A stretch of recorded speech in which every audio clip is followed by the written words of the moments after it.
Hey everybody, so I'm participating in Tome Topple as always, although I think I missed round 4.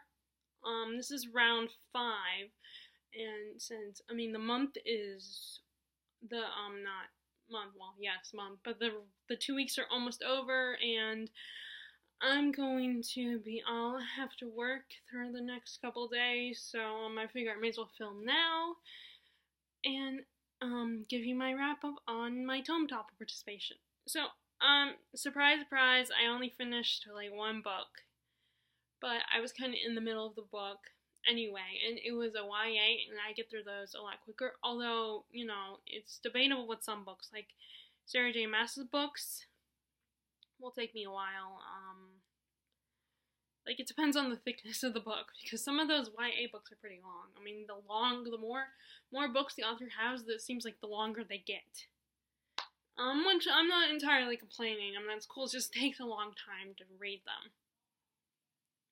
And if it's the one in the series that you don't like, that you're not as into, then it will be even worse. Like Queen of Shadows, for instance. I started that one, and because I am a Kale fan, I'm kind of stuck on the beginning of the book where, like, Selena returns and her and Kale are having, like, issues with each other. So, the book I finished, actually, the tome I finished, was Harry Potter and the Goblet of Fire, the 4th book in the series. I'm sure everybody knows what this book is about. In case you don't, this whole series is, this orphan boy, his parents died. They were killed by this all-powerful wizard, but he didn't know that. He was raised by his aunt and uncle, who weren't witches or wizards. They were what this world dubs as muggles. And then one day, like when he's 11 years old, on his 11th birthday, this half human, half giant, which you actually learn in the book. It's spelled out for you in this book that this character is half giant, but comes to tell the boy Harry Potter that he is a wizard, and he's a very famous wizard because he survived the killing curse, which was cast by Lord Voldemort, the same evil, powerful wizard who killed his parents. And he gets to go to Hogwarts School of Witchcraft and Wizardry, and so far he's like, and each book is basically him learning how to do magic and stuff, and some of the mixed with some everyday drama of teenage life mixed with magic. And there's always somehow Harry's always getting into this like confrontation that's related to Lord Voldemort. And this is actually so this is the 4th book, and this is I don't know if it's my favorite one, because rewatching the movie for the 6th book kind of made me wonder, I might actually like the 6th. The 6th book might be on my list of favorites out of the series. It's this one, the third book, Prisoner of Azkaban. Well, I guess I should probably, one of the videos I should probably pre-film is the one where I talk about the book.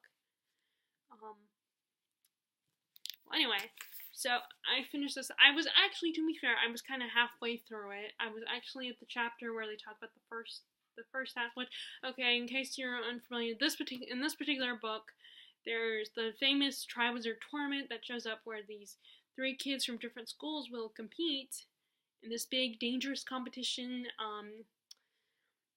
And whoever wins gets prize money and glory and all that good stuff. And like, there's these 3 tasks that that shows off their skills as wizards and witches and so on and so forth. But there was supposed to be an age restriction on the task. But then Harry, somehow someone is able to put Harry's name in the Goblet of Fire, and he gets chosen even though he's too young, even though he's considered too young for the Triwizard Tournament. So that's why. And of course, also there's some drama, Lord Voldemort drama in the background that's going on. So this was really good. I remember it's just as good as last time. Although, the whole time when I read these books, I keep thinking, I I wish some of the things that were in the book weren't in the screen adaptations. And then there's some things that I feel like the screen versions did a little better, like certain characters' reactions and things that characters say. So I have very mixed feelings about the movies. I think they were pretty good adaptations. I mean, they were better than some adaptations out there. But there's still some aspects in the books that that weren't included, which I understand why, but at the same time, I think it's inevitable. You can't help it. So I was very happy because I've been rereading the book. Now I just gotta get past book 5, and then that will be good, because I tried reading once before, but for some reason I just could not get past book 5. I mean, I think it might have been because book 5 was a little angsty heavy, and so it's a little harder to read. It's a little more heartbreaking. So I just couldn't get past it. So, and I think that might be the reason why. But I am determined to get past it and finish the whole series. So I will probably do a review video of the book itself. Okay, so the other books I was reading for Tome Topple, I had to continue this one. On Goodreads I have a big books book club. Where we're reading, the group chose this book, It's, because, the movie had just came out back in December, so everyone was all eager to jump on and read the book. Even my 15-year-old cousin, they were here for their Thanksgiving, and he asked if he could borrow my copy because he wanted to read it. Unfortunately, I was not finished with it, so I'm barely halfway through it, so I was like, no, sorry, I'm trying to finish it. The thing is, I don't get scared when I'm reading a book. To me, it's just, like, it doesn't, which, for someone who loves to read, I feel like, is that a bad thing? That books don't affect me? Like, movies affect me more than books? So, I finally got to the second interlude where you learn more about the character of Mike Hanlon, and his, journal entries. And actually, just in case you are not familiar with it, if you have not seen the movie or seen the miniseries or even read the original book, this is the story about these 7 friends who, it goes back and forth between their adulthood and their childhood, and they live in a town that's haunted by this monster of fear that takes on physical forms every 27 to 30 years. And for some reason, these 7 kids are kind of outcasts. Like, one kid is Jewish, and he's, people are prejudiced against him. There's one kid, one of my favorite characters is Ben Hanscom, and as a boy, he was kind of a fat kid. You have a girl who has a father who sexually abuses her, and they're poor, they're not very well off. And the mother is in the book. There's a mother in the book, but actually in the movie versions I've seen, there's no mother. Now, I don't know if in the new movie she's gonna be introduced in the second part, chapter 2 of the movie, because the movie got made into 2 parts. Because there's no way you could cover this in one whole movie. I mean, most movies are 2 hours long. Although there have been exceptions, like Peter Jackson's Lord of the Rings, his King Kong movie, James Cameron's movies have been over 2 hours, almost 3. But, and these kids, and you have one kid, Bill, who has a stuttering problem, and his little brother was eaten by the monster. You have, Richie Tozier, who, is dubbed Trash Mouth Tozier. He, talks trash. He wears those bottle cap glasses. He's a bit, and then you have Eddie Kaspbrak, who is he's kind of a nerd. He is asthmatic. He is a hypochondriac. His mother is a bit of a control freak. She's very needy and he's kind of a mama's boy. I think that's all. Oh, and then you have Mike Hanlon, who is a black kid, and their childhood takes place in the 50s, so there's a lot of racism issues going on, which someone reminded me that I didn't even notice. I knew there was, I mean, I know it was like, because it's historical fiction in the 1950s, and that's how it was back then. There was racism and people using the word, and using that word. I don't want to say it because I don't want to offend anybody. Who want, and using that word. So before I was just thinking it's historical fiction. That's how it was back then. And but then someone pointed out to me that like Stephen King in the book, he uses that whole racism issue and the homophobia, because them as adults takes place in the 80s, as like it's amplified by this monster, this it monster. He's called it. They call him it, or call the monster it. And one of his forms is a clown called Pennywise, and that's how he eats people. And then he basically, the clown, it takes the form of whatever you're afraid of.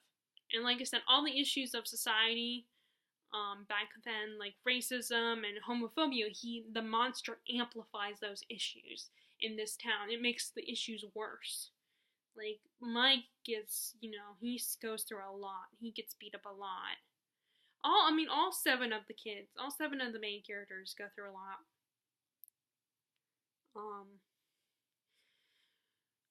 I think so far, this is my favorite Stephen King book, and it's still my favorite as I'm reading it now. And like I said, I finally got to the second interlude, where like you learn about Mike's story, because like each chapter, each section of the book, is devoted to all 7 of the characters and their storylines, and their background information, all that. And it's just really, it's such a good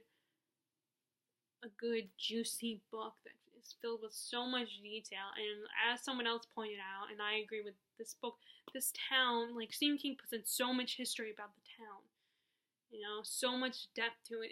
I guess it's in a way the whole iceberg effect that a lot of authors, like, they create this like iceberg of information, but where you think the rest of it looks like it's beneath the water, and you think there's more. But sometimes really authors don't not all authors, some of them, like Tolkien, I believe, did it, like actually literally had all that information, but not all authors have all that invisible information. I don't know if I'm even making sense. You would have to like watch a video on the whole iceberg theory, or I don't remember what it's called.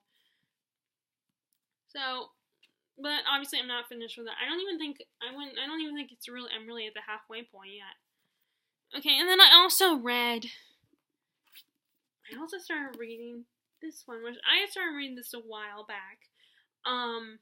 I got it from, I have been wanting to read it because one of my favorite booktubers, Words of a Reader, constantly talks about how much she loves this book. And actually, what I love about her, she gets me, there's certain booktubers that get me to really want to read certain types of books and really get into with the way they talk about them. And she talks about a lot of classics. And now the original classics can be harder for me to get into because of the writing style and when it was written, but the modern classics I can do. Like, I've read a few modern classics this year. Like, that's been one of my goals, is to read more classics. I don't know if I ever actually met it, because it's almost the end of the year. It's almost December. It's December in a few days. And she's always talking about this author, Jonathan Steinbeck, and I remember reading. I saw Grapes of Wrath. I saw the play at Ford's Theater, which, yes, is the theater where Lincoln got shot. I lived very close to it. I lived like 45 minutes outside Washington, D.C., which that is one of the cool things about when I was living in Maryland, is there is a lot of history, and I wasn't that far from Washington, D.C.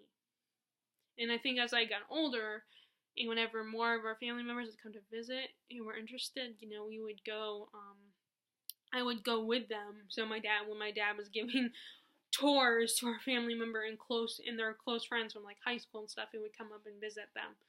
And we also and my sister lives in Virginia, so that's another state that has a lot of history, and so which is really cool. But I saw Grapes of Wrath at Ford's Theater, and then I saw and I've read of Mice and Men. We had to read that. I don't know if it was early high school or middle school, and in my English classes we had to read that. And I remember at the time I didn't really care, but I want to, now that I'm 28 years old, I want to reread Steinbeck now, because I'm thinking now that I'm older and have a more mature mind, and there's no pressure to read it, and I can take my time with it. I think I'm definitely gonna reread of Mice and Men, and read this and continue reading this one, and then read Grapes of Wrath. Even though the play kind of bored me at the time, but to be fair, it was late at night, so I was kind of tired, and I was, I think I was a teenager at the time. This one I haven't got very far in. What happened was I've been wanting to read this because of Words of a Reader was talking about it. And my mom was, I decided to ask for it for Christmas, and then my mom was like, well, why don't you just, go and see if the library has it and borrow it from the library. Now, normally I'm against that because these books are so long, and it will take me forever to read, and we only have 2 weeks to check out the books. Now, granted, I could just keep rechecking it out, but I'll end up doing that into December, so, and I would neglect all these books that I have here, my own personal collection. So finally, after a while, I was like, I just need to buy it, or just wait until Christmas, and I am so impatient, and as my mom pointed out today, I am an impulsive shopper. I tend to, when I see something, it's like, ooh, I have to buy it, I'm, in a way, was just thinking, after my mom said that, ooh, maybe I'm like that woman in that story, the Confessions of a Shopaholic, except for not always clothes. I mean, although today we went clothes shopping, and my mom was like, are you kidding me? You're shopping for yourself, you don't need any more clothes. And it's also the holiday season, but to be fair, I have gotten all the people I need to buy for taken care of already. I just need my brother-in-law, and he is very hard to shop for, unfortunately. So my dad is helping out with that, will help me out with that. So I ended up returning it. I went to Books A Million, and I ended up buying my own copy. So I'm not very far in it.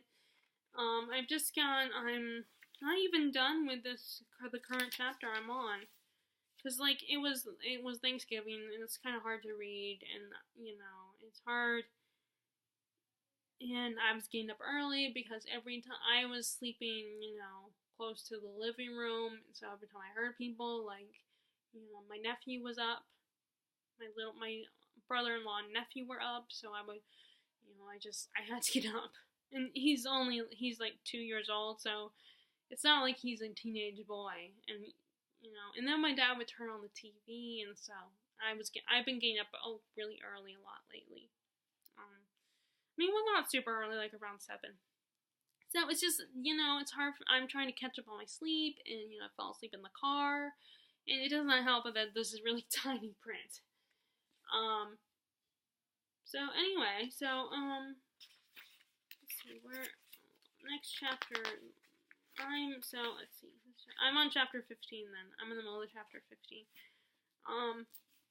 It's hard to really explain this book and do it quickly, because I don't want this video to be too long, and plus, I want to go running, I run every day, or, well, not every day, but I try to run every day, and then,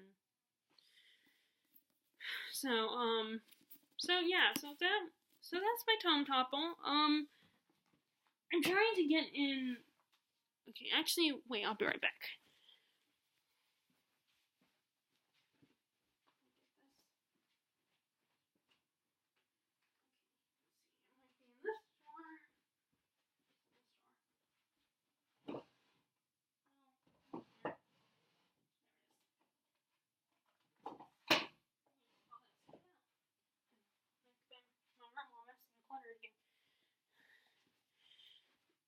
Okay. Sorry about that. I wanted to get my bullet journal. Okay, so that's it. Really, that was my Tome Topple. I'm not quite done yet because we still have a few more days. I'm trying to read a little bit more, maybe tonight, maybe when I get home from work tomorrow. Um, it so sucks. Like you have some days off, and then you have to go to work the next. You have like a week or a few days off, and then you have to go back to work. Although this job is actually kind of fun.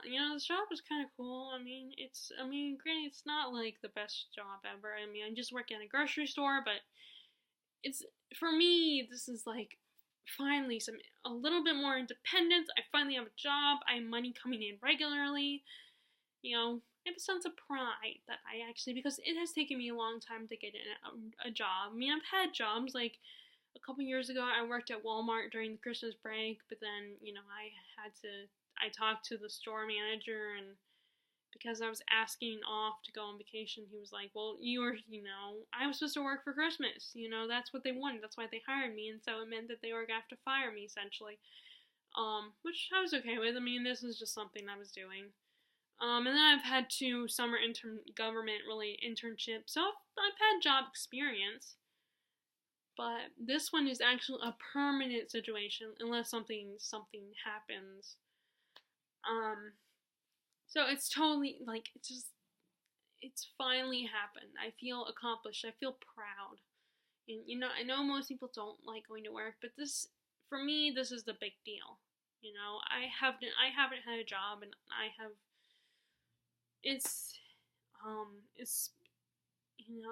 there's been a lot of things that have been made difficult in my life because I have a lot of issues going on, like health issues, and,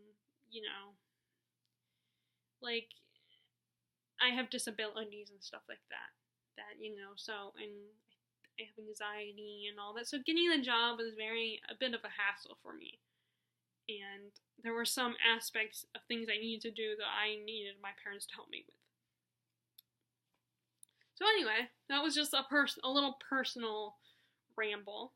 So that was my Tome Topple wrap up, and like I said, I'm going to read a little bit more of one of these books, one of either it or East of Eden,